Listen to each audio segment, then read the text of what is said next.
ఎట్టి పరిస్థితుల్లోనూ 2018 చివరి నాటికి పోలవరం ప్రాజెక్టులో నీటిని నిలిపి కాల్వలకు విడుదల చేస్తామని సీఎం చంద్రబాబు పునరుద్ఘాటించారు.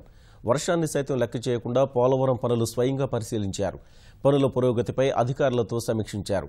జలవనరుల శాఖలో కొత్తగా ఉద్యోగ బాధ్యతలు చేపడుతున్న 518 మంది ఇంజనీర్లకు నియామక పత్రాలు అందజేశారు. పోలవరం పనులను పరుగులు పెట్టిస్తున్న ముఖ్యమంత్రి చంద్రబాబు నాయుడు మరోసారి క్షేత్రస్థాయి సందర్శన చేశారు. వర్షాన్ని సైతం లెక్క చేయకుండా బురద దారుల్లోనే కాంక్రీట్ పనులు చేపడుతున్న ప్రాంతానికి వెళ్లి వీక్షించారు. పురోగతిపై అధికారులు, ఇంజనీర్లతో చర్చించారు. స్పిల్వే పనుల తీరును అడిగి తెలుసుకున్నారు. అనంతరం ఆయన ఇంజనీర్లు, అధికారులతో సమీక్ష సమావేశం నిర్వహించారు. పునరావాసం, ప్రాజెక్టు నిర్మాణం కలిపి మొత్తం 50,000 కోట్లకు పైగా వ్యయమవుతుందన్న ఆయన ఇప్పటికే 12,000 కోట్లకు పైగా ఖర్చు చేసినట్లు వివరించారు. సోమవారం పేరే పోలవరంగా మార్చుకుని ప్రతి ఒక్క వారం రావడం, ఇప్పటికి 18 సార్లు ఈ ప్రాజెక్ట్ ఇన్స్పెక్షన్కి వచ్చాను. దగ్గర 32-34 సార్లు వర్చువల్ ఇన్స్పెక్షన్ చేశాం.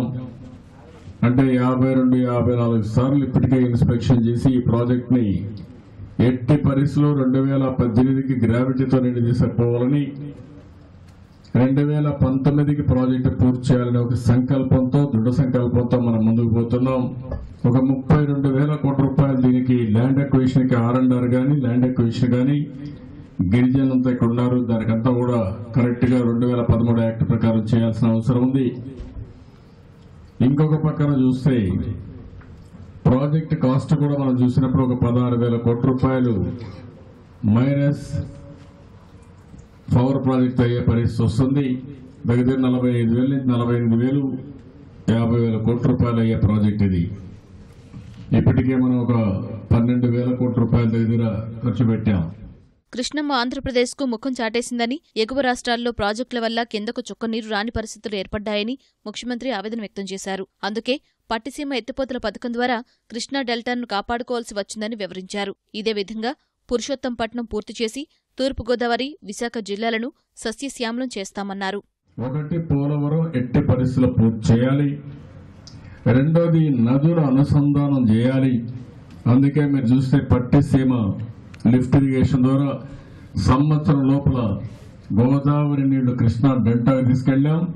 ఈ రోజు ఈ సంవత్సరం చూస్తే 29 టీఎంసీ నీళ్లు ఈరోజు గోదావరి నీళ్లు కృష్ణా డెల్టా కొడుకుని 14 లక్షల ఎకరాల్లో పంట పొలాలు వేసుకోగలిగారు. అంటే ఆ నీళ్లు గాని లేకపోయింటే ఈరోజు కృష్ణా డెల్టా తాగేదానికి కూడా నీళ్లు లేదు ఆ పరిస్థితి. అలాంటిది చరిత్రలో 10-20 సంవత్సరాల తర్వాత మొట్టమొదటిసారిగా జూన్లో మనం నీళ్లు ఇచ్చాం. జూలైలో నీళ్లు ఇచ్చాం. గోదావరి మన కృష్ణా డెల్టాకు నీళ్లు ఇచ్చాం. జలవనరుల శాఖలో నూతనంగా బాధ్యతలు చేపట్టిన ఏఈలకు ముఖ్యమంత్రిని నియామక పత్రాలు అందజేశారు. జల సంరక్షణపై వారితో చంద్రబాబు ప్రతిజ్ఞ చేయించారు. నా పేరు చెప్తాను, మీరు మీ పేరు చెప్పండి. చంద్రబాబు నాయుడు అని నేను సకల జీవరాశుల మనుగడకు ప్రతి నీటి బిందువును నా ఆత్మ బంధువుగా భావించి నీటిని పొదుపుగా వాడతారని